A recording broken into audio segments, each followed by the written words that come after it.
आप सभी श्रोता मित्रों को हार्दिक नमस्कार। प्रस्तुत है विजय दान देथा जी द्वारा लिखित कहानी दुविधा। एक धनी सेठ था। उसके इकलौते बेटे की बारात धूमधाम से शादी संपन्न कर वापस लौटते हुए जंगल में विश्राम करने के लिए रुकी। घनी खेजड़ी की ठंडी छाया, सामने हिलोरें भरता तालाब, कमल के फूलों से आच्छादित निर्मल पानी। सूरज सर पर चढ़ने लगा था। जेठ की तेज चलती गर्म लू से जंगल चीत्कार कर रहा था। खाना वाना खाकर चलें तो बेहतर। दूल्हे के पिता ने अधिक मनुहार की तो सभी बाराती खुशी खुशी वहां ठहर गए। दुल्हन के साथ 5 दासियां थीं। वे सभी उस खेजड़ी की छाया में दरी बिछाकर बैठ गईं। पास ही एक विशाल बबूल था, पीले फूलों से आटा हुआ, चांदी के समान सफ़ेद हिलारियां। शेष बाराती उसकी छाया में बैठ गए। कुछ देर विश्राम करने के बाद खाने का इंतज़ाम होने लगा। दुल्हन मुंह फिराए घूंघट हटाकर बैठ गई। ऊपर देखा, पतली पतली अनगिनत हरी सांगरियां ही सांगरियां। देखते ही आंखों में शीतलता दौड़ गई। संयोग की बात कि उस खेजड़ी में एक भूत का निवास था।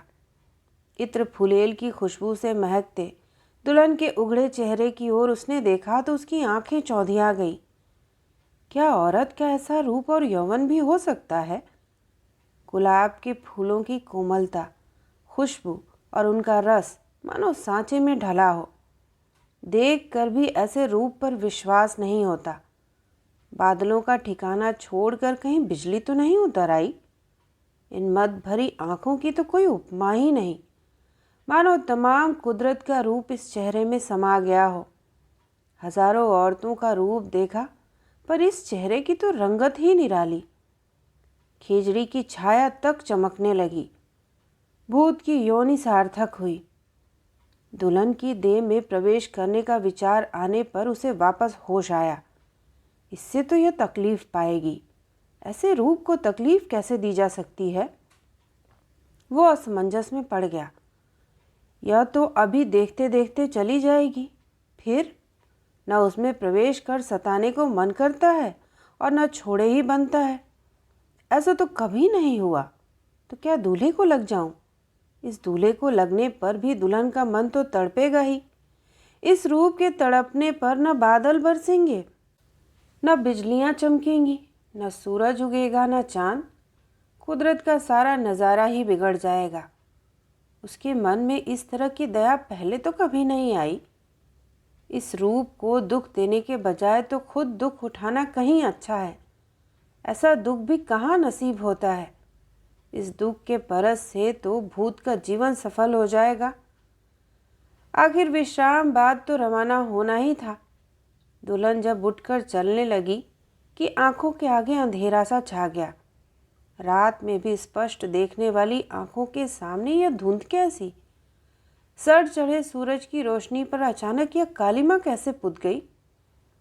छम छम करती हुई दुल्हन दूल्हे के रथ पर चढ़ गई। यह दूल्हा कितना सौभाग्यशाली है, कितना सुखी है। भूत के रोम रोम में मानो कांटे चुभने लगे। हृदय में जैसे आग भभक उठी। विरह की इस जलन के कारण न तो मरना मुश्किल है, न ही जीना। जीते जी यह जलन कैसे सही जा सकती है, और मरने पर तो यह जलन भी कहाँ। भूत के मन में ऐसी उलझन तो कभी नहीं हुई। रथ के अदृश्य होते ही वो मूर्छित हो गया, और उधर रथ में बैठे दूल्हे को भी कम उलझन नहीं थी। 2 घड़ी हो गई मगजमारी करते हुए। अभी तक विवाह के खर्चे का हिसाब नहीं मिल रहा था। बापू बहुत नाराज होंगे। खर्च भी बहुत अधिक हो गया था। ऐसी भूल चूक होने पर वे आसानी से खुश नहीं होते। हिसाब और व्यापार का सुख ही सबसे बड़ा सुख है, बाकी सब झमेले। स्वयं भगवान भी पक्का हिसाबी है, हर एक सांस का पूरा हिसाब रखता है। वर्षा की बूंद बूंद, हवा की रग रग और धरती के कण कण का उसके पास एकदम सही लेखा है। कुदरत के हिसाब में भी भूल जब नहीं होती, तब बनिए की बही में भूल कैसे खट सकती है। ललाट में बल डाले दूल्हा अंकों का जोड़ तोड़ बिठा रहा था कि दुल्हन ने रथ के पर्दे को हटाकर बाहर देखा। नज़र न टिके, ऐसी तेज धूप, हरे हरे केरों पर सुर्ख ढालू दमक रहे थे। कितने सुहाने, कितने मोहक। मुस्कुराते ढालुओं में दुल्हन की नज़र अटक गई। दूल्हे की बाँह पकड़कर दुल्हन अबोध बच्चे की तरह बोली, एक दफ़ा बही से नज़र बाहर हटाकर तो देखो, ये ढालू कितने सुंदर हैं। ज़रा नीचे जाकर 2-3 अंजुली ढालू तो ला दो। देखो, ऐसी जलती धूप में भी ये फीके नहीं पड़े। ज्यों ज्यों धूप पड़ती है त्यों त्यों उनका रंग निखरता जाता है। धूप में कैसा भी रंग या तो उड़ जाता है या सांवला पड़ जाता है। दूल्हा जैसा इंसान था, न अधिक सुंदर न अधिक कुरूप। विवाह तो भरी जवानी में ही हुआ था, पर उसे कोई खास खुशी नहीं हुई। 5 बरस बाद होता तो भी चल जाता, और हो गया तो भी अच्छा। कभी न कभी तो होना ही था। बड़ा काम निबट गया। नौलखे हार पर हाथ फिराते बोला, ये ढालू तो ठेठ गंवारों की पसंद है, तुम्हें इसकी ख्वाहिश कैसे हुई? खाने की इच्छा हो तो कहो, गांठ खोल कर तुम्हें छुहारे निकाल कर दूं, नारियल दूं, जी भर कर खाओ। दुल्हन भी निपट गंवार निकली। हट करती हुई सी बोली, नहीं, मुझे तो बस ढालू ला दो, आपका एहसान मानूंगी। आप तकलीफ़ ना उठाना चाहें तो मुझे इजाज़त दें, मैं तोड़ लाती हूँ।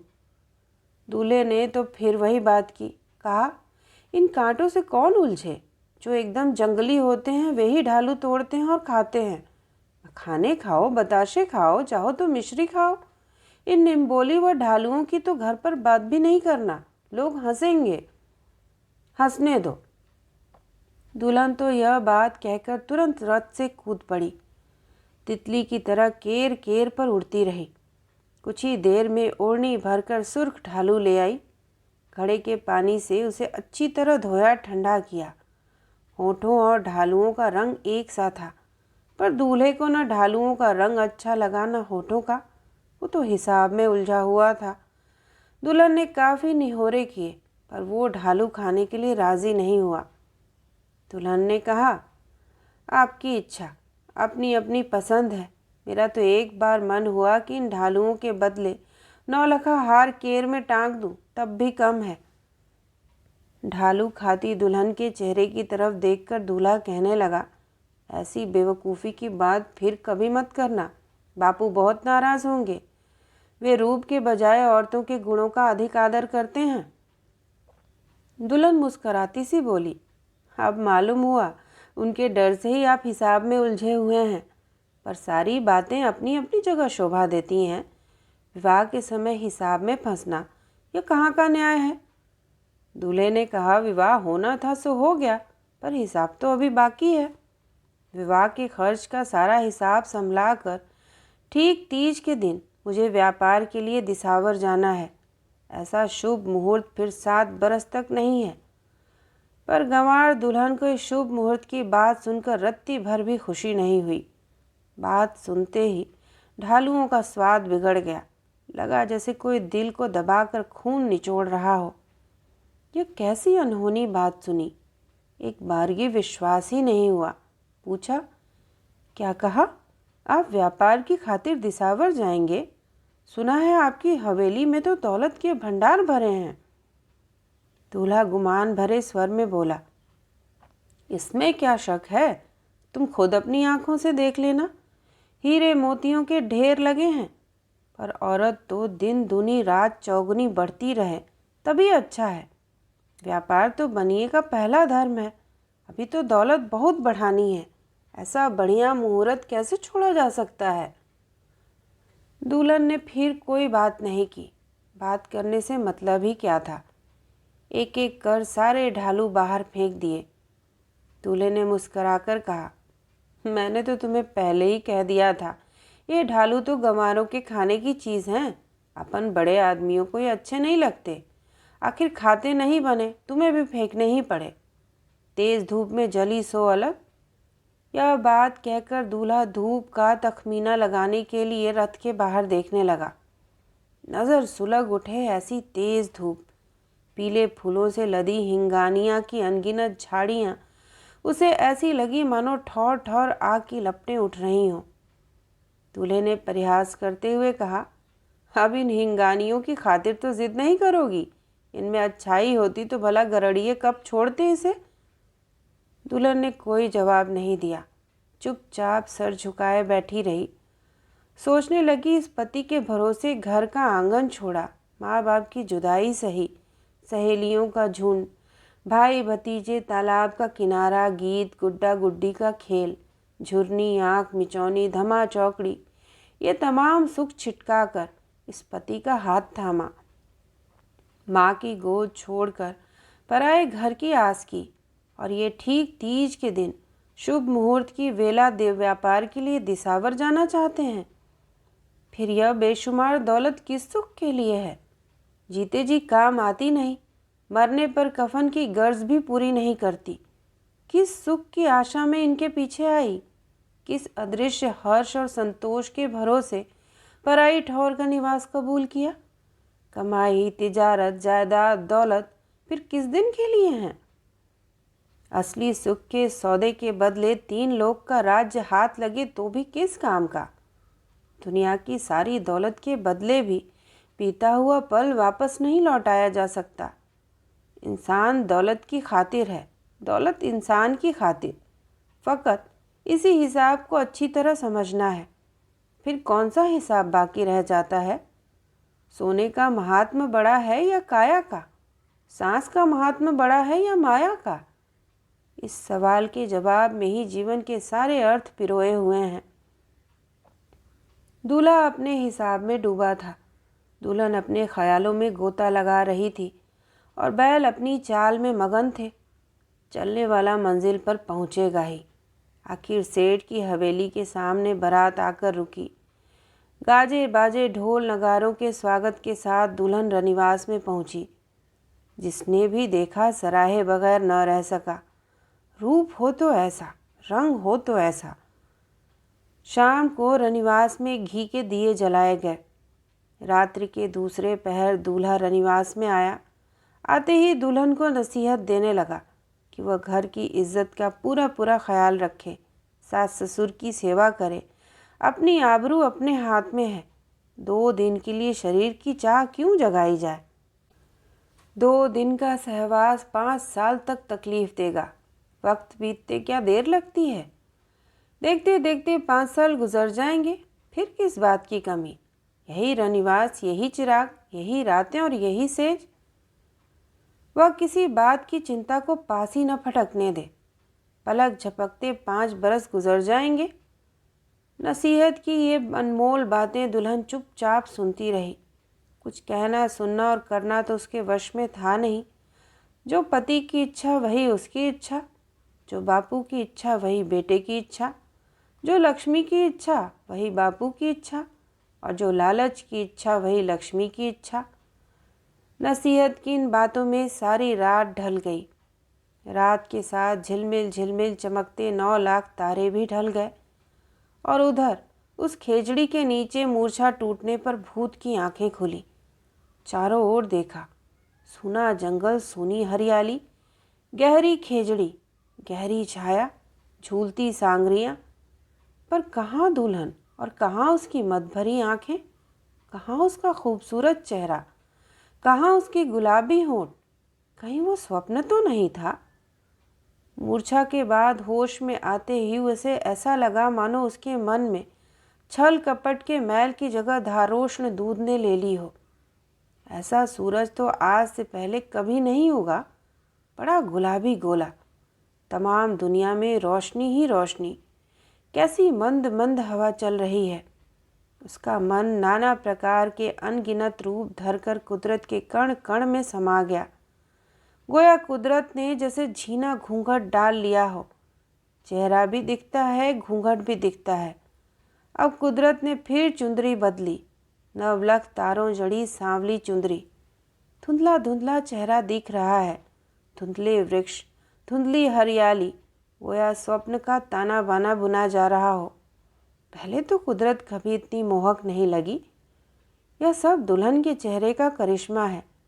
और उधर दुल्हन का पति उस यौवन से मुंह फिराकर दिसावर की राह चल पड़ा। केमर पर हीरे मोतियों की नौली बंधी हुई थी, कंधे पर आगे पीछे लटकती 2 गठरियां और सामने आकाश पर चमकता व्यापार का अखंड सूरज। सुख, लाभ और कमाई का क्या पार। जाते हुए वो उसी खेजड़ी के पास से गुजरा। भूत ने उसे तुरंत पहचान लिया। आदमी का रूप धरकर उससे राम राम किया। पूछा, भाई, अभी तो विवाह के मांगलिक धागे भी नहीं खुले, इतनी जल्दी कहाँ चल दिए? सेठ के लड़के ने कहा, क्यों, मांगलिक धागे क्या दिसावर में नहीं खुल सकते? भूत काफ़ी दूर तक साथ चलता रहा। सारी बातें जान ली कि वो 5 साल तक प्रदेश में व्यापार करेगा। अगर यह मुहूर्त चूक जाता तो अगले 7 साल तक ऐसा बढ़िया मुहूर्त हाथ नहीं लगता। सेठ के लड़के की बोलचाल और उसके स्वभाव को गौर से देखने भालने के बाद उसने अपनी राह ली। मन ही मन सोचने लगा कि सेठ के लड़के का रूप धरकर सवेरे ही सेठ की हवेली पर पहुंच जाए तो 5 साल तक कोई पूछने वाला नहीं है। यह बात तो खूब बनी। क्या उम्दा मौका हाथ लगा है। आगे की आगे देखी जाएगी। भगवान ने आखिर विनती सुन ही ली। फिर तो उससे एक पल भी नहीं रहा गया। हूबहू सेठ के लड़के का रूप धरकर गांव की तरफ चल पड़ा। मन में ना खुशी की सीमा थी ना आनंद की। एक पहर दिन बाकी था तो भी काफ़ी अंधेरा हो गया। उत्तर से विकराल काली पीली आंधी आती नजर आई। आंधी धीरे धीरे चढ़ने लगी, धीरे धीरे अंधेरा बढ़ने लगा। सूरज के होते हुए भी अंधेरा। हाथ को हाथ नहीं सूझ रहा था। कुदरत को भी कैसे कैसे स्वप्न आते हैं।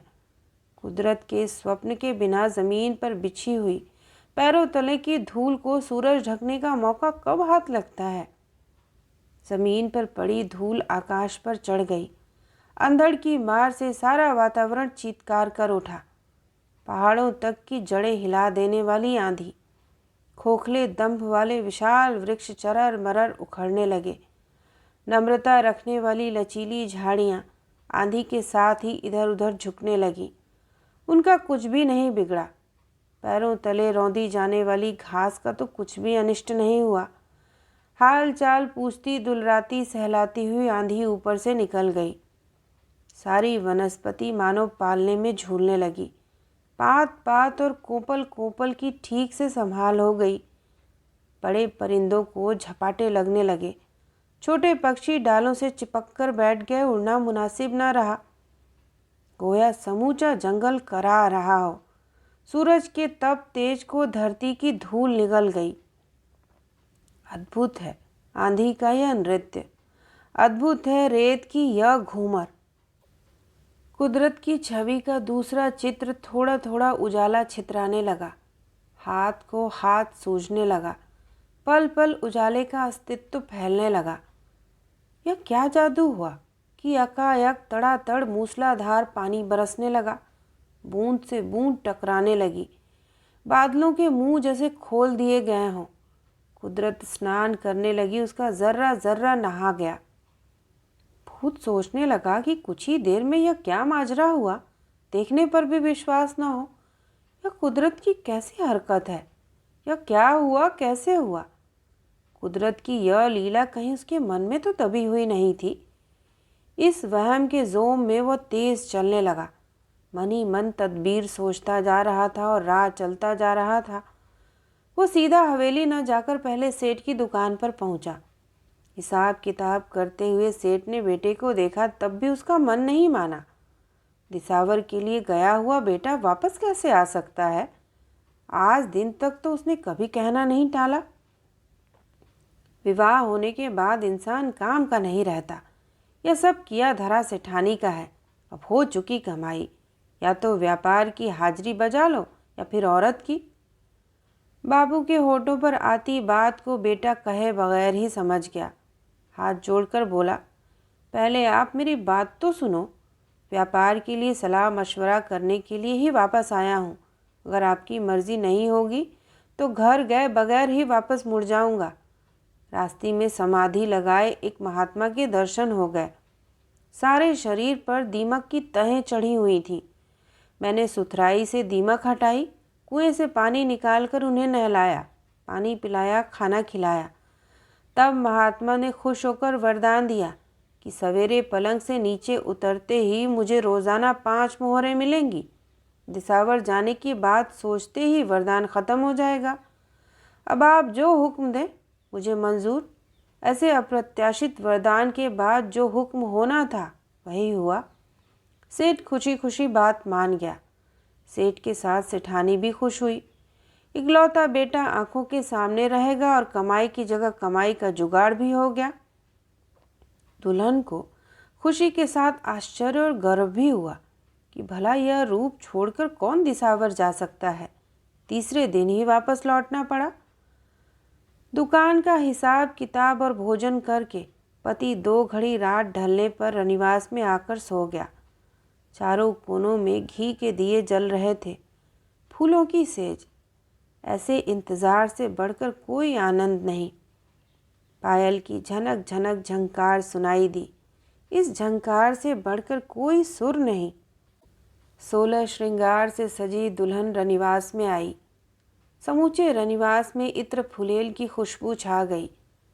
इस महक ने ही इस खेचड़ी के मुकाम पर भूत की सोई भावनाओं को जगाया था और आज रनिवास में प्रत्यक्ष नज़रों का मिलन हुआ। इतनी जल्दी मनचाही हो जाएगी इसका तो स्वप्न में भी ख्याल नहीं था। दुल्हन निसंकोच पास आकर बैठ गई। घूंघट क्या हटाया, मानो तीनों लोकों का सर्वोपरि सुख जगमगा रहा हो। इस रूप की तो छाया भी दमकती है। दुल्हन मुस्कुराती हुई बोली, मैं जानती थी तुम बीच राह में से ही लौट आओगे। या तारों भरी रात इस अवसर पर आगे नहीं बढ़ने देगी। इस संकल्प के स्वामी थे तो फिर मेरे रोकने के बावजूद गए ही क्यों? मेरी मनौती सच हुई। यह बात सुनते ही पति के मन में बवंडर सा उठा। इस पवित्र दूध में कीचड़ कैसे मिलाए? इसे छलने से बढ़कर कोई पाप नहीं। या तो असली पति मानकर इतनी खुश हुई है, पर इससे बदतर झूठ और क्या हो सकता है? आखिरी हद। इस अबोध प्रीत के साथ वह दगा कैसे करे? प्रीत करने के बाद तो भूति का मन भी धुल जाता है। कोई बराबरी का हो तो छल बल की तलवार भी ताकत भी आजमाए, पर नींद में सोए हुए का गला चाक करने पर तो कलंकित होती है। भूत थोड़ा दूर खिसक कर बोला, क्या मालूम मनौती सच हुई या नहीं। पहले पूरी छानबीन तो कर लो। मैं कहीं दूसरा आदमी तो नहीं हूँ। कोई मायावी तो तुम्हारे पति का रूप धरकर नहीं आ गया। दुल्हन यह बात सुनकर पहले तो कुछ चौंकी, फिर नज़र गड़ाकर पास बैठे व्यक्ति को अच्छी तरह देखा। हूबहू वही चेहरा, वही रंग रूप, वही नज़र, वही बोली। तुरंत समझ गई कि पति उसके शील को परखना चाहता है। मुस्कुराहट की आभा छितराते बोली, मैं सपने में भी पराये मर्द की छाया तक का परस नहीं होने देती। तब खुली आंखों से यह बात कैसे मुमकिन है? अगर दूसरा आदमी होता तो मेरे शील की आग से कभी का भस्म हो चुका होता। पहले तो यह बात भूत को चुभी, होठों पर आई हुई बात को तुरंत निगल गया। तब तो इसके शील में अवश्य ही खोट है। वो भस्म हो जाता तो उसका शील सच्चा था। असलियत में दूसरा आदमी होते हुए भी जब वो भस्म नहीं हुआ तो उसका शील एकदम बुझा हुआ है। पर दूसरे ही पल दूसरा पहलू सोचते उसका गुस्सा ठंडा पड़ गया। वो उल्टा बेहद खुश हुआ। सोचने लगा कि फ़कत चेहरे से ही क्या होता है। अगर वो सच्चा पति होता तो व्यापार के लालच में औरत की यह माया छोड़ सकता था? क्या उसने इसलिए इसका हाथ थामा कि ऐसे रूप को विरह की आग में जलने के लिए छोड़कर चलता बने? कोई अंधा भी इस रूप की आभा को नज़रअंदाज नहीं कर सकता। तब वो आंखें रहते हुए भी किस प्रकार अंधा बना? अग्नि की साक्षी में 7 फेरे लगा लिए तो क्या हुआ? उसकी प्रीत में सच्चाई कहाँ है? और भूत होकर भी मैंने सच्ची प्रीत की। छल करते हुए दिल कांपता है। मेरी प्रीत सच्ची है, मेरी चाह खरी है। तभी तो दोनों का सत बच गया। पर फिर भी दुराव रखने से प्रीत को ठेस लगेगी। असलियत बताए बगैर इस रनिवास में सांस लेना भी दूभर है। पास खिसक कर कहने लगा, दरअसल मैं हूँ तो दूसरा आदमी ही, पर फिर भी तुम्हारा शील खरा है, क्योंकि मेरी प्रीत सच्ची है। मंडप के असली पति की प्रीत झूठी है, तभी तो वो ऐसे रूप से मुंह फिराकर विरह के लिए चल पड़ा। पर दुल्हन सच झूठ की पहचान कैसे करे? ये बातें रत्ती भर भी उसके पल्ले नहीं पड़ी। स्वयं माँ बाप जिसे अपना बेटा मानते हैं, उस हूबहू शक्ल वाले आदमी को अपना पति मानने में कैसा संकोच? शक्ल और रंग रूप ही तमाम रिश्तों की सबसे बड़ी पहचान है। तत्पश्चात उस भूत ने दुल्हन को सारी बात बताई कि उस खेजड़ी के मुकाम पर उसका रूप देखकर उसकी क्या दशा हुई, उसके रवाना होते ही वह कैसे मूर्छित हुआ, वापस कब होश आया, परदेश जाते हुए उसके पति के साथ उसकी क्या क्या बातें हुई, फिर उसका रूप धरकर कैसे इस हवेली पर आने का निश्चय किया। राह चलते हुए आंधी पानी की बात भी विस्तार से कही। दुल्हन कठपुतली की तरह गुमसुम बैठी सारी बात सुनती रही। क्या इसी बात को सुनने की खातिर विधाता ने उसे कान दिए हैं? उसकी कलाई को सहलाते हुए भूत आगे कहने लगा, माँ बाप को तो रोज की 5 मोहरों और दुकान की कमाई से मतलब है। वास्तविक भेद से उन्हें कोई लेना देना नहीं, पर तुम्हें न बताने पर प्रीत के मुख पर कालिख पुज जाती। अगर मैं यह भेद न प्रकट करता तो 5 साल तक तुम स्वप्न में भी असलियत नहीं जान पाती। तुम तो असली पति मानकर ही सहवास करती, पर मेरा मन नहीं माना। मैं अपने मन से सही बात कैसे छुपाता? आज से पहले बहुत सी औरतों के शरीर में घुसकर उन्हें काफ़ी तकलीफ दी, पर मेरे मन की ऐसी दशा कभी नहीं हुई। राम जाने इतनी दया मेरे मन के किस कोने में छुपी थी। इसके बावजूद अगर तुम्हारी इच्छा ना हो तो मैं इसी पल वापस चला जाऊंगा। जीते जी सोर मुंह तक नहीं करूंगा। तुम्हें तड़पा कर मुझे प्रीत का आनंद नहीं चाहिए। फिर भी उम्र भर तुम्हारा एहसान मानूंगा कि तुम्हारी प्रीत की वजह से मेरे हृदय का जहर अमृत में बदल गया। औरत के रूप और मर्द के प्रेम की यही तो सर्वोच्च मर्यादा है। रूप की पुतली के होंठ खुले। बोली, अभी तक यह बात मेरी समझ में नहीं आई कि यह भेद प्रकट होने से ठीक रहा या प्रकट न होने से ठीक रहता। कभी पहली बात ठीक लगती है, कभी दूसरी। दुल्हन की आंखों में नज़र गड़ाकर भूत कहने लगा, प्रसव वेदना को भला बाँझ क्या समझे। इस पीड़ा में ही कोख का चरम आनंद निवास करता है। सच्चाई और कोख के सृजन की पीड़ा एक सी होती है। इस सच्चाई को छिपाने में न तो पीड़ा थी न ही आनंद। वो तो फ़कत हकीकत का भ्रम होता, आनंद का ढोंग। मैंने कई औरतों के शरीर में प्रवेश किया, तब कहीं जाकर हकीकत के भ्रम को ठीक से पहचान पाया। मैं कई ऐसी सती सावित्री औरतों को जानता हूँ जो सहवास के समय पति के चेहरे में किसी और का चेहरा देखती हैं। यूँ कहने को तो वे पराये मर्द की छाया का भी परस नहीं करती, पर पति के बहाने दूसरे चेहरे के ख्याल में कितना पातिव्रत्य है, उसकी सही पहचान जितनी मुझे है उतनी खुद विधाता को भी नहीं है। पतिव्रता औरतों के तमाशे मैंने बहुत देखे हैं। डर तो फ़कत बदनामी का है। भेद खुलने का डर ना हो तो स्वयं भगवान भी पाप करने से ना चूके। अब जो भी तुम्हारी इच्छा हो जाहिर कर दो। मैंने तो भूत होकर भी कोई बात नहीं छिपाई। ऐसी पहेली से आज तक किसी औरत का सामना नहीं हुआ होगा। स्वेच्छा से परकिया होने की तो बात ही अलग है। पराई औरत और पराये मर्द की खातिर किसका मन लालायित नहीं होता, पर सामाजिक प्रतिष्ठा की वजह से पर्दा नहीं हटाया जा सकता। पर पर्दे के पीछे जो होना होता है वो तो होता ही है। सोच विचार कर ऐसी बात का जवाब देना कितना दूभर है। वह इस तरह गुमसुम बैठी रही मानो बोलना ही भूल गई हो। इतनी बातें सुनने के बाद तो वह नितांत गूंगी हो गई। दुल्हन के दिमाग में अचीती एक लहर उठी। वह सोचने लगी, जन्म के समय थाल के बदले सूप बजा। घर वालों को कोई ख़ास खुशी नहीं हुई। लड़का होता तो अधिक खुश होते।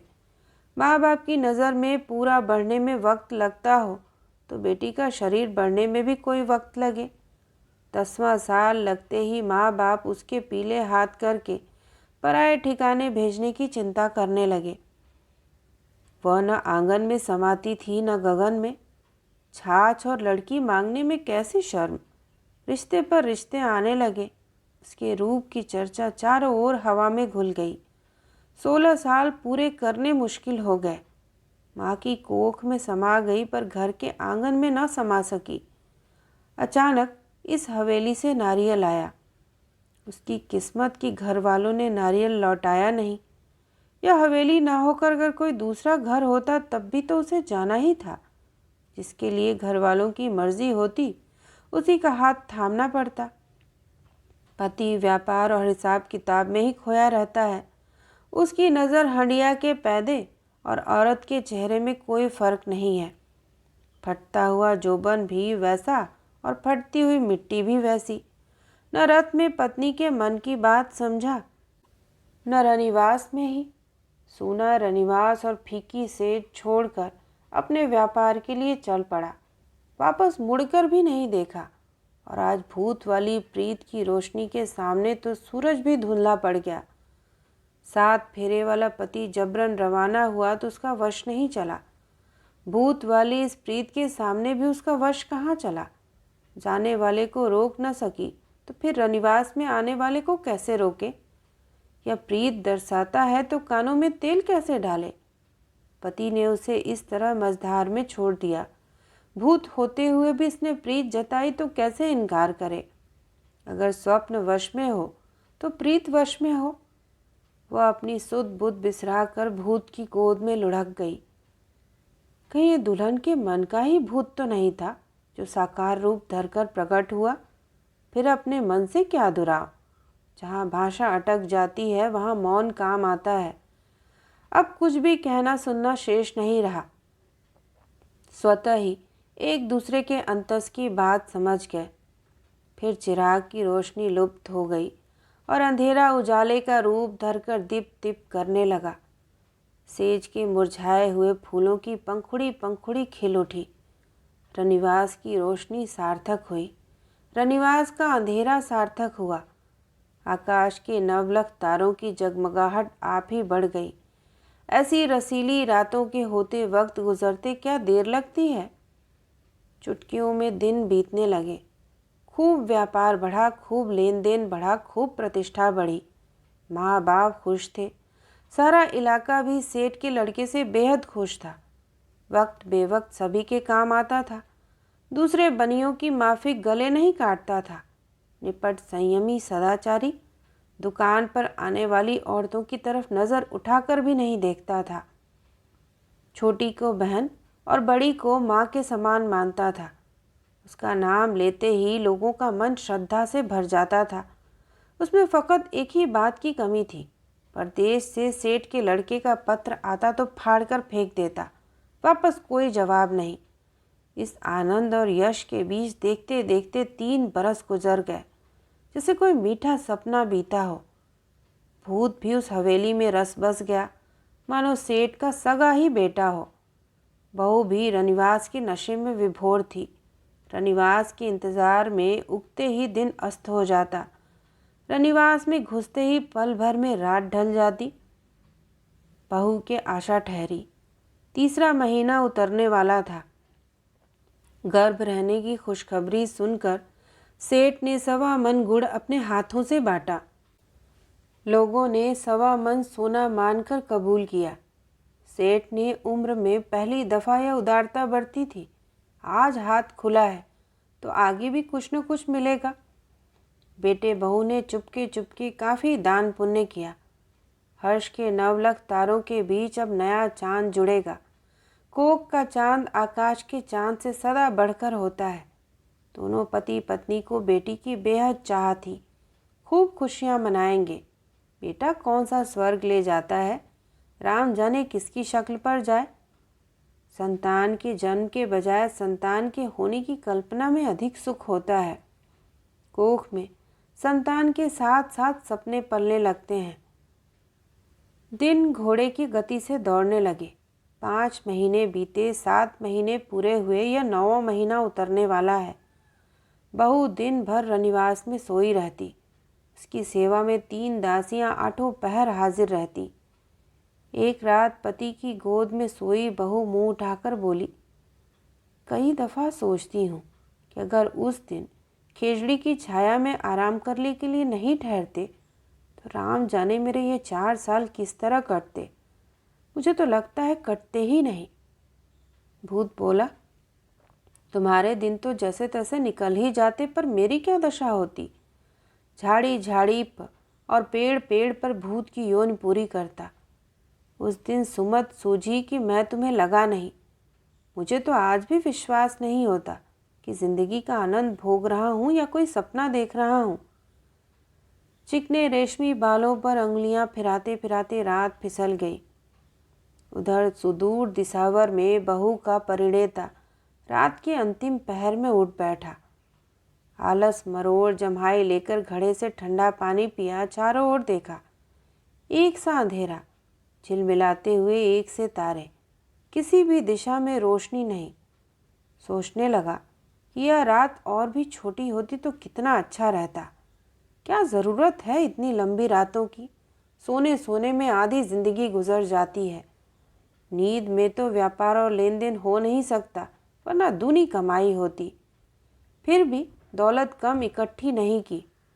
बापू बेहद खुश होंगे। बीच बीच में आसपास के व्यापारी मिलते रहते थे। उसे वहाँ पाकर उन्हें बहुत आश्चर्य होता था। एक दफ़ा पूछ ही लिया, वो गांव से वापस कब आया। यह सुनकर उसे भी कम आश्चर्य नहीं हुआ। जवाब दिया, उसने तो अभी गांव की तरफ मुंह भी नहीं किया। वे पागल तो नहीं हो गए। लोगों ने जोर देकर कहा। विस्तार से सारी बात बताई, फिर भी उसे विश्वास नहीं हुआ। वो जब यहाँ है तो वहाँ कैसे हो सकता है। कमाई सहन नहीं होती, अतः ईर्ष्यालु लोग उसे चक्कर में डालना चाहते हैं, पर वो ऐसा नासमझ नहीं है। उनके भी कान कतरे जैसा ही है। कमाई और व्यापार में और अधिक मन लगाने लगा। पर आज अल सवेरे ही एक भरोसेमंद पड़ोसी ने खबर दी कि बहू के तो बच्चा होने वाला है। शायद हो भी गया हो। सेठ का लड़का बीच में ही बोला, पर ऐसी बात होती तो घर वाले मुझे ज़रूर खबर करते। मैंने तो 5-7 चिट्ठियाँ दी, पर एक का भी जवाब नहीं आया। पड़ोसी ने कहा, भले आदमी, ज़रा सोचो तो सही, घर वाले क्यों खबर करते, किसको करते। उनका लड़का तो बीच राह से तीसरे ही दिन वापस आ गया था। एक महात्मा के दिए हुए मंत्र से सेठ जी को रोज़ाना 5 मोहरें देता है। हवेली पर तो राम की मेहर है। गाजो बाजो और उत्सवों के ठाठ हैं। रनिवास में घी के दिए जलते हैं। हाँ, अब मालूम हुआ कि आपकी शक्ल हूबहू सेठ जी के लड़के से मिलती है। विधाता का खेल, खुद सेठ जी देखें तो भी पहचान नहीं सके। अब बातचीत करने पर मालूम हुआ कि शक्ल तो ज़रूर मिलती है, पर आप दूसरे हैं। भला मैं दूसरा कैसे हुआ। अब लगता है कल परसों ही जाना पड़ेगा। सो सेठ के लड़के ने अपना धंधा समेटा, मुनीम को हिसाब किताब समझाया और अपने गांव की ओर चल पड़ा। वही जेठ का महीना। लूओं के अंधड़ शोर मचा रहे थे। करीलों पर सुर्ख ढालू देखकर यकायक उस दिन वाली बात याद आ गई। सोचा, बहू की अगर ऐसी पसंद है तो अपना क्या जाता है, कौन से पैसे लगते हैं। पके हुए ढालू तोड़कर अंगोछे के पल्लू में बांध लिए। वो हवेली पहुंचा, तब आंगन में औरतों का जमघट लगा हुआ था। सेठ सेठानी घबराए हुए मनौती पर मनौती बोल रहे थे। भूत वाला पति ऊपर रनिवास के दरवाजे पर खड़ा था, उदास। बहू नीचे सौरी के अंतर कराह रही थी। बच्चा अटक गया है। दाइयाँ अपने हुनर आजमा रही हैं। इतने में आंगन की चिल्ल पौ के दरमियान 7 फेरों का परिणेता धूल से अटा हुआ बेहिचक आंगन में आ खड़ा हुआ। कंधे पर ढालुओं का अंगोछा लटक रहा था। माँ बाप के चरणों में शीश नवाकर प्रणाम किया। यह क्या माजरा है, हूबहू बेटे से शक्ल मिलती है। गर्द से सना है तो क्या हुआ, दौलत के लालच में कोई मायावी तो नहीं आ गया। अत्यधिक आश्चर्य भी गूंगा होता है। माँ बाप ने बोलना चाहा तो भी उनसे बोला नहीं गया। औरतों के गले का राग बदल गया। हाय दैया, एक ही शक्ल के दो पति, कौन सच्चा कौन झूठा, यह कैसा कौतुक, कैसा तमाशा। कोई इधर भागी कोई उधर भागी। सौरी के भीतर से पत्नी का कराहना सुनकर वो फौरन सारी बात समझ गया। सुनी सो खबर सच्ची है। ऐसा छल किसने किया, कैसे हो इसकी पहचान, लोग किसके कहे का विश्वास करेंगे। सहसा ऊपर रनिवास के दरवाजे पर खड़े युवक पर उसकी नज़र पड़ी।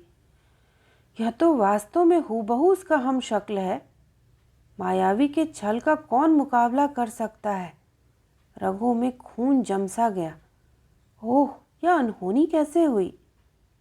प्रीत वाले पति के कानों में तो फकत जच्चा का कराहना गूंज रहा था। उसे तो किसी दूसरी बात का होश ही नहीं था। हवा थम गई थी, सूरज थम गया था। कब यह कराहना बंद हो और कब कुदरत का बंधन खुले। बापू के मुंह की ओर देखते हुए बेटा बोला, मैं तो 4 साल से दूर दिसावर में था, फिर भी समझ में नहीं आता कि बहू के गर्भ कैसे रह गया। तुम्हें कुछ तो अक्ल से काम लेना था। सेठ ने मन ही मन सारा हिसाब लगा लिया। बोला, तू है कौन? मेरा लड़का तो तीसरे ही दिन वापस आ गया था। यहाँ अय्यारी की दाल नहीं गलेगी। बापू के मुंह से यह बोल सुनकर बेटे को आश्चर्य हुआ। चुप रहने पर तो सारी बात ही बिगड़ जाएगी। तुरंत बोला, 4 साल तक बेशुमार कमाई करके दिसावर से बाप के घर आया, इसमें अय्यारी की कौन सी बात है? तुम्हें तो जबरन भेजा था। सेठ ने कहा, नहीं चाहिए मुझे ऐसी कमाई। तो मुझे कमाई का क्या लालच दिखा रहा है? जिस राह आया है उसी राह सीधे सीधे चलता बन, वरना बुरी गत बीतेगी। बापू का तो दिमाग ही फिर गया लगता है। उसने माँ के मुंह की ओर देखकर पूछा, माँ, क्या तू भी अपने कोख के बेटे को नहीं पहचानती? माँ इस सवाल का क्या जवाब देती। उसकी ज़बान मानो तालू से चिपक गई हो। वह टुकुर टुकुर पति के चेहरे की तरफ देखने लगी। माँ ने कुछ जवाब नहीं दिया तो बेटा भी असमंजस में पड़ गया। सहसा उसे ढालुओं की बात याद आ गई। कांपते हाथों से तुरंत अंगोछा खोल लाल लाल ढालुओं को बापू के सामने करते बोला, बहू को उस दिन के ढालुओं की बात तो पूछो, वो सारा किस्सा बता देगी। उस दिन उसने स्वयं ही ढालू तोड़कर खाए थे। आज मैं अपने हाथों से तोड़कर लाया हूँ। एक दफ़ा उससे पूछो तो सही। आप फरमाए तो मैं बाहर खड़े खड़े ही पूछ लूँ। सेठ को गुस्सा आ गया। बोला, पागल कहीं का, इससे मैं ढालुओं की बात पूछने का है? बहू मौत से जूझ रही है और तुझे ढालुओं की पड़ी है। भाड़ में जाएं ये तेरे ढालू। मैं तो यह बेतुकी बात सुनते ही सारी बात समझ गया। मेरी बहू गंवारों की तरह हाथों से तोड़कर ढालू खाएगी। इज्जत प्यारी हो तो यहाँ से दफ़ा हो जा, वरना इतने जूते पड़ेंगी कि कोई गिनने वाला नहीं मिलेगा।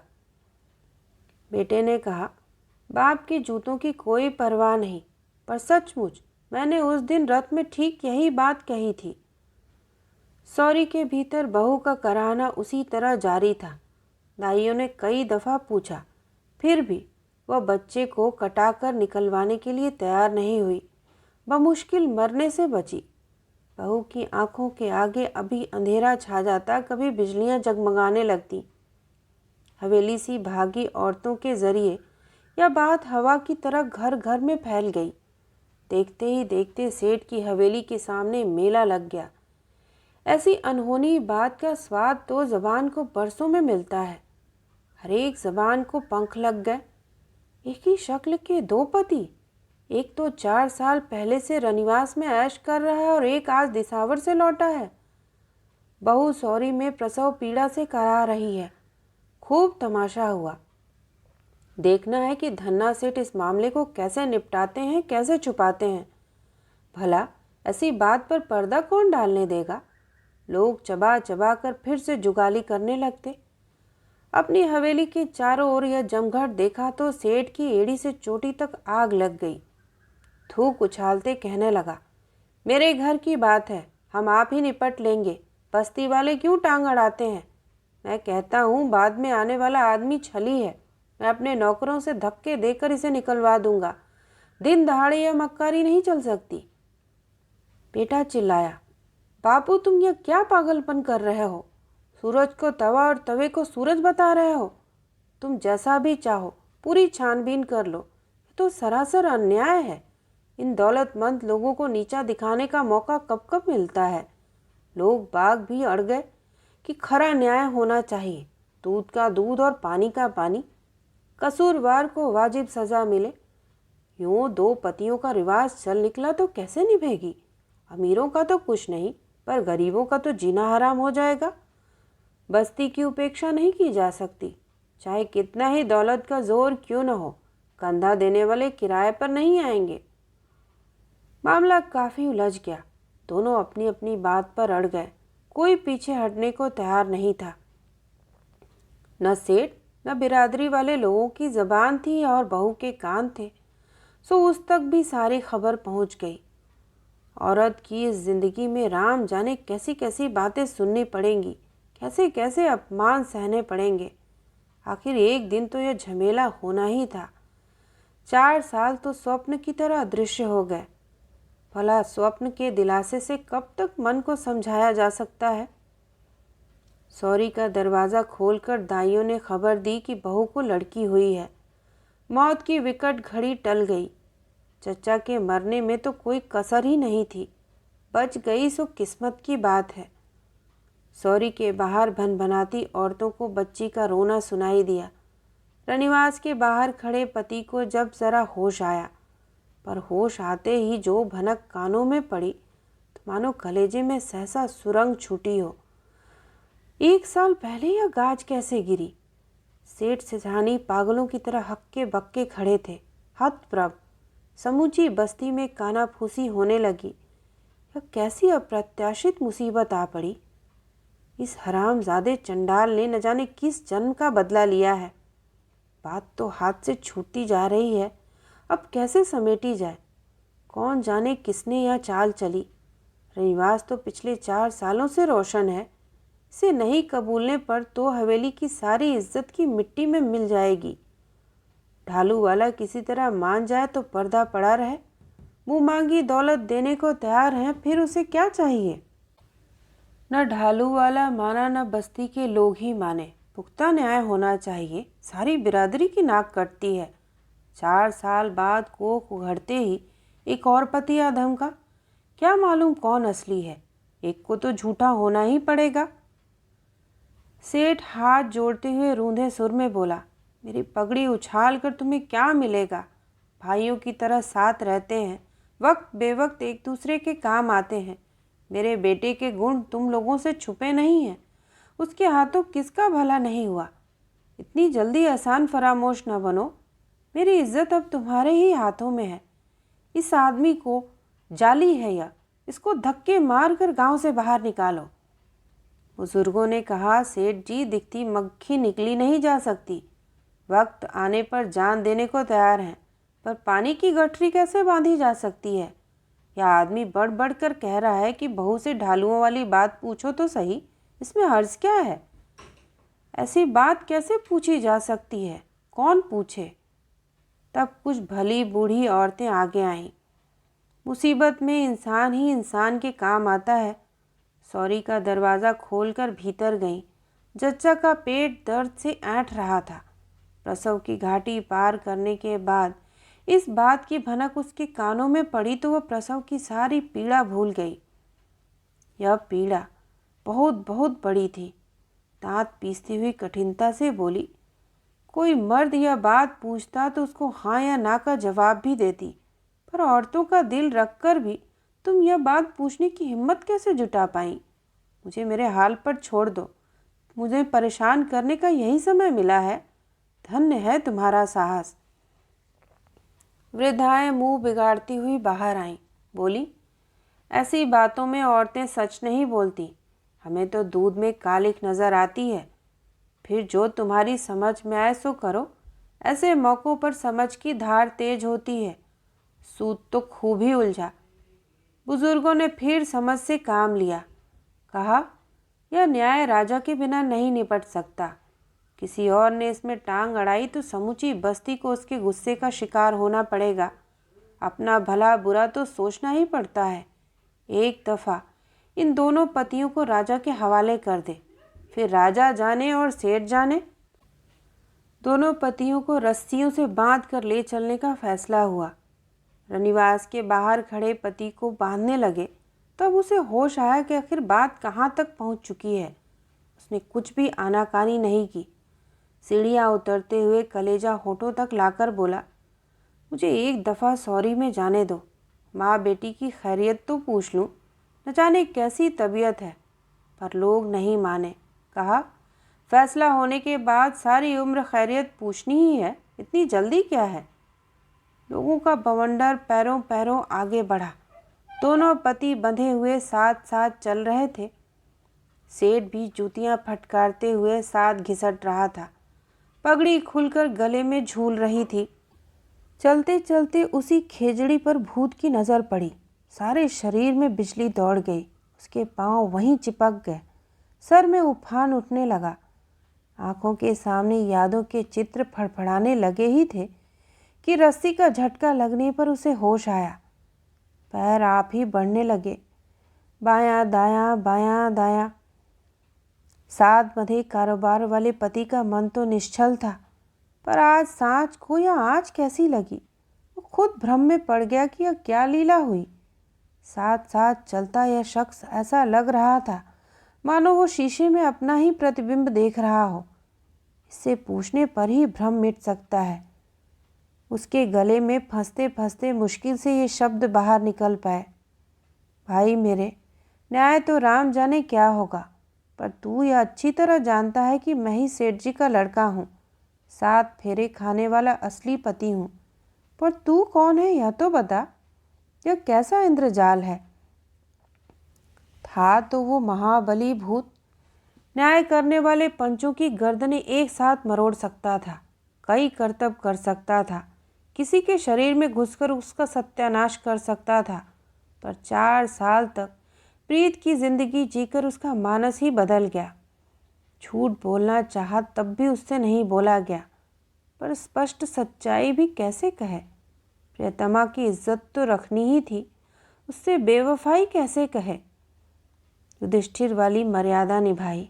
बोला, मैं औरतों की देह के भीतर का सूक्ष्म जीव हूँ, उनकी प्रीत का मालिक हूँ। व्यापार और कमाई की बनिस्बत मुझे मोह प्रीत की लालसा अधिक रहती है। 7 फेरों का परिणेता बेसब्री से बीच में ही बोला, फालतू बकवास क्यों करता है, साफ साफ बता कि मंडप में तूने विवाह किया था या कि नहीं। फकत विवाह से क्या होता है, विवाह की दुहाई उम्र भर नहीं चल सकती। व्यापार वस्तुओं का होता है, प्रीत का नहीं। तुम तो प्रीत का भी व्यापार करने लगे। इस व्यापार में ऐसी ही बरकत हुआ करती है। सेठ के लड़के के दिल में गोया गर्म सलाखें घुस गई हों। ऐसी बातें तो उसने कभी सोची ही नहीं। सोचने का मौका ही कब मिला था। आज मौका मिला तो इस हालत में। भीड़ का बवंडर राजा के पास न्याय की खातिर जल्दी जल्दी आगे बढ़ रहा था कि बीच में राह में रेवड़ चराता हुआ एक गड़रिया मिला। हाथ में तड़ा, लाल साफे से बाहर निकले बाल, घनी व काली दाढ़ी, हाथों में चांदी के कड़े, भरपूर लंबा कद, रीछ की तरह सारे शरीर पर बाल ही बाल, पलकों और भौहों के बाल भी काफ़ी बड़े, कानों पर बालों के गुच्छे और पीले दांत। तड़ा सामने करते हुए पूछा, इतने सारे लोग इकट्ठे होकर कहाँ जा रहे हो? शायद मृत्यु भोज खाने के लिए कारवां निकला है। 2-3 मर्तबा समझाने पर उसे ठीक से समझ में आया कि आखिर माजरा क्या है। होठों की एक बाजू से हंसी को छलकाते हुए कहने लगा, इस अदने से काम के खातिर बेचारे राजा को क्यों तकलीफ देते हो? यह झमेला तो मैं ही निपटा दूंगा। तुम्हें मेरी आंखों की कसम, जो आगे एक भी कदम रखा। नदी का ठंडा पानी पियो, कुछ आराम करो। तुम्हारे इलाके की तो गजब ही कलई खुली, कोई माई का लाल या न्याय नहीं निपटा सका। जूते फटकारते हुए सीधे राजा के पास चल पड़े। लोगों ने भी सोचा कि अभी तो राज दरबार काफ़ी दूर है, अगर इस गंवार की अकल से काम निकल जाए तो क्या हर्ज है, वरना आगे तो जाना ही है। वे मान गए। तब गड़रिया ने बारी बारी से दोनों के चेहरे देखे। बिल्कुल एक सी शक्ल, बाल, जितना भी फर्क नहीं। उन दोनों की रस्सियां खोलते हुए वो कहने लगा, भले आदमियों, इन्हें इस तरह बांधने की क्या ज़रूरत थी? इस भीड़ से बचकर ये कहाँ जाते? फिर मुखिया की तरफ देखकर पूछा, ये गूंगे बहरे तो नहीं हैं? मुखिया ने जवाब दिया, नहीं, ये गूंगे बहरे बिल्कुल नहीं हैं, बेधड़क बोलते हैं। गडरिया यह बात सुनते ही ठहाका मार कर हंसा। हंसते हंसते बोला, फिर बेकार चक्कर क्यों लगाया? इनसे वहीं पूछताछ कर लेते, दोनों में से एक झूठा है ही। पंच मन ही मन हंसे, यह गडरिया तो निरा मूर्ख है, ये सच बोल जाते तो फिर रोना ही किस बात का था, बस हो चुका न्याय। रस्सी को समेटते हुए गडरिया कहने लगा, समझ गया, बोलना जानते हैं पर साथ ही साथ झूठ बोलना भी सीख गए। पर कोई बात नहीं, सच को बाहर निकालना तो मेरे बाएं हाथ का खेल है। गले में तड़ा डालकर आंतों में फंसा हुआ सच अभी बाहर लापटकता हूँ, देर किस बात की? खेजड़ी की डालियां भी इस तड़े के सामने नहीं टिक सकती, फिर बेचारे सच की क्या औकात? भूतों के छल बल में तो वो उस्ताद था, पर इंसानों की कपट की उसे रंच मात्र भी जानकारी नहीं थी। इंसान की जुबान से निकली हर बात को वो सही मानता था। तड़ा उसके गले का क्या बिगाड़ सकता है? ऐसे 7 तड़े घुसेड़ कर भी यह मेरा बाल बांका नहीं कर सकता। मेरी प्रीत झूठी हरगिज नहीं हो सकती, इसमें इतना सोचने की क्या बात है? भूत ने ऐसा सोचा। वो तो तुरंत मुंह फाड़ता ही नजर आया। सेठ के लड़के ने तो होठ भी नहीं खोले। गुस्सा तो ऐसा आया कि इस गंवार गडरिये की चटनी बना डाले, पर कहा कुछ नहीं। मुंह फाड़ने वाले पति की पीठ ठोंकते हुए गडरिया बोला, वाह रे पट्टे, तुझ जैसे सत्यवादी आदमी को इन मूर्ख लोगों ने इतना परेशान किया। पर मन तसल्ली बड़ी बात है, थोड़ी बहुत भी शक की गुंजाइश क्यों रहे? उसकी भेड़ें काफ़ी दूरी पर अलग अलग चर रही थीं। उनकी ओर हाथ का इशारा करते गडरिया कहने लगा, मैं 7 तालियां बजाऊंगा, तब तक इन तमाम भेड़ों को घेर कर इस खेजड़ी के चारों ओर जो इकट्ठा कर दे वही सच्चा। गडरिया के कहते ही उस भूत ने बवंडर का रूप धरकर 5वीं ताली बजने से पहले ही तमाम भेड़ों को इकट्ठा कर दिया। सेठ का लड़का मुंह लटकाए खड़ा रहा, वहां से हिला तक नहीं। जैसा गडरिया की जाहिल कौम, वैसा ही जाहिल उसका न्याय। मानना और न मानना उसकी मर्जी पर है। गडरिया बोला, शाबाश, सच्चे पति के अलावा इतना जोश और इतनी ताकत किसकी हो सकती है? अब एक आखिरी परख और करूँगा, थोड़ा सुस्ता लो। तड़ा बगल में दबाकर छागल का मुंह खोला। एक ही सांस में गट गट सारा पानी मुंह में उड़ेल कर जोर से डकार लगाई। फिर पेट पर हाथ फिराते कहने लगा, 7 चुटकियों के साथ ही जो इस छागल के अंदर घुस जाएगा वही रनिवास का असली मालिक है। जो मेरे न्याय को गलत बताएगा उसके गले की खातिर मेरे तड़े का एक झटका ही काफ़ी है, यह ख्याल रखना। लोगों ने तड़े के मुंह पर बंधे हंसिए की तरफ धार देखी। एकदम तीखा, एक झटका लगने पर दूसरे की ज़रूरत ही नहीं। खोपड़ी सीधी धूल चाटती नजर आएगी। लोगों को हंसिए की ओर देखने में जो वक्त लगा, पर भूत को छागल के अंदर घुसने में कुछ भी वक्त नहीं लगा। ये करतब तो वो जन्म से ही जानता था। गडरिये ने आज इज्जत रख ली। भूत के अंदर घुसते ही गडरिये ने फिर एक पल की भी ढील नहीं की। तुरंत छागल का मुंह दोहराकर रस्सी से कस कर बांध दिया। फिर पंचों के मुंह की तरफ देखते हुए गर्व से बोला, न्याय करने में यह देर लगी। छागल तो मेरी भी जाएगी, पर न्याय करना मंजूर किया, जो कुछ सोच विचार कर ही किया था। चलो अब अभी चलकर इस छागल को नदी के हवाले कर दें। उमड़ती उथेले खाती नदी इसे आप ही रनिवास की सेज पर पहुंचा देगी। बोलो, हुआ कि नहीं खरा न्याय? सभी ने एक साथ सर हिलाकर सहमति दर्शाई। सेठ का लड़का तो खुशी के मारे बौरास आ गया। विवाह से भी 1000 गुना अधिक आनंद उसके दिल में हिलोरे लेने लगा। मारे खुशी के कांपते हाथ, नग चढ़ी अंगूठी खोलकर उसने गडरिये के सामने की। गडरिया बगैर कहे उसकी दिल की बात समझ गया, पर अंगूठी कबूल नहीं की। काली दाढ़ी के बीच पीले दांतों की हंसी हंसते बोला, मैं कोई राजा नहीं हूँ जो न्याय की कीमत वसूल करूँ। मैंने तो अटका काम निकाल दिया, और यह अंगूठी मेरे किस काम की? ना अंगुलियों में आती है ना तड़े में। मेरी भेड़ें भी मेरी तरह गंवार हैं, घास तो खाती हैं पर सोना सूंघती तक नहीं।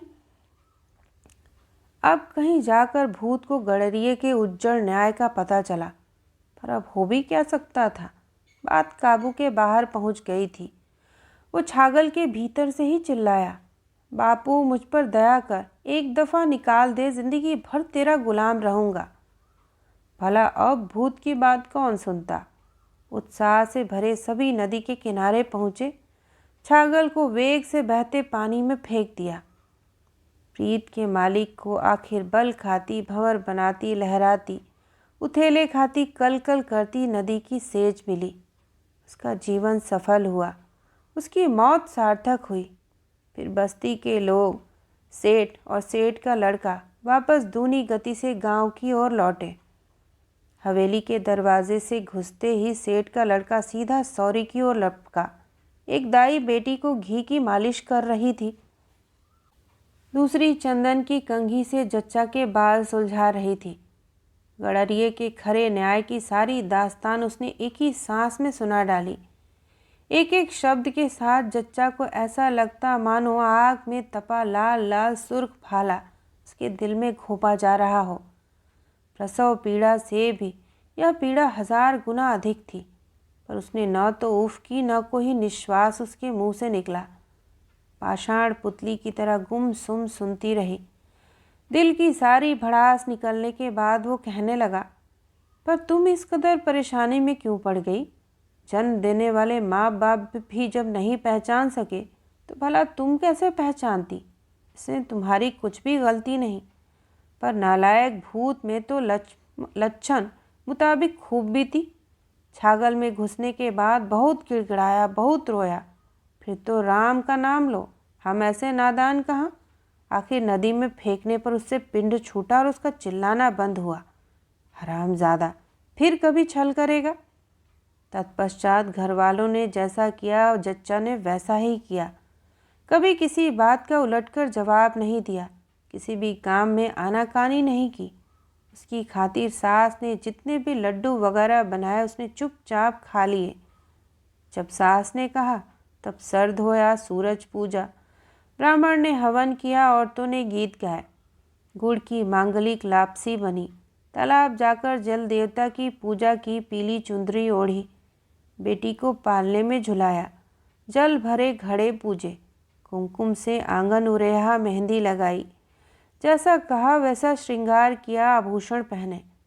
ऐसी सुलक्षणी बहू तो सौभाग्य से मिलती है। जल पूजन की रात्रि को बहू पीली चुंदरी ओढ़कर झांझर की झनकार करती हुई रनिवास की सीढ़ियां चढ़ने लगी। गोद में बच्ची, आंचल में दूध, आंखें सूनी, हृदय सूना, सर में मानो अनगिनत झींगुर गुंजार कर रहे हों। पति इंतजार में फूलों की सेज पर बैठा था। इस एक ही रनिवास में राम जाने उसे कितने जीवन भोगने पड़ेंगे। पर आंचल से दूध पीती यह बच्ची बड़ी होकर औरत का ऐसा जीवन न भोगे तो माँ की सारी तकलीफ़ें सार्थक हो जाएं। इस तरह तो जानवर भी आसानी से अपनी मर्जी के खिलाफ इस्तेमाल नहीं किए जाते। एक दफ़ा तो सर हिलाते ही हैं, पर औरत की अपनी मर्जी होती कहाँ है। मसान न पहुँचे तब तक रनिवास, और रनिवास छूटने पर सीधी मसान। तो ये थी विजयदान देथा जी द्वारा लिखित कहानी दुविधा। सुनने के लिए आप सभी का धन्यवाद।